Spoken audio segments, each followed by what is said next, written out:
guys, we're going to talk about 3/4 time.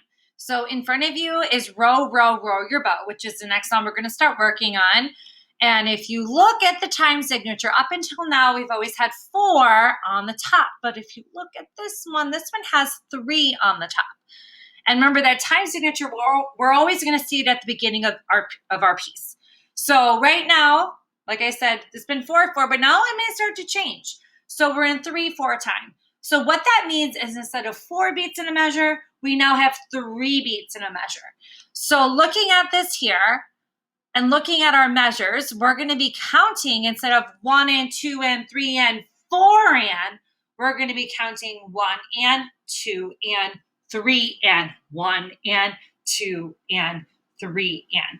So each measure in row, row, row your boat is going to stop at 3 and. So we're not going to be writing any 4 and or counting any 4 and when we see our 3/4 time signature right here.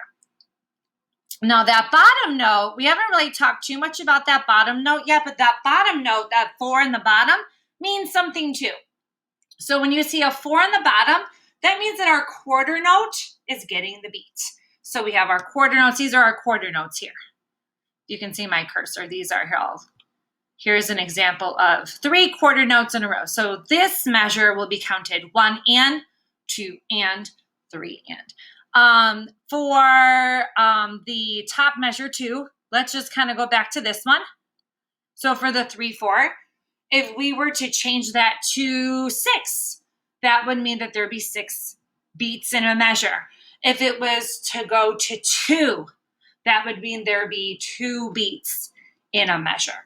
So just kind of watch out for that top number. And now that we know that it means that it gets 3 beats, we're going to make sure that we're putting 3 beats in each measure. Okay, so now you're ready to write in the counts, write in the stickings, and then we can start clapping and counting together. Row, row, row your boat. Good job, guys.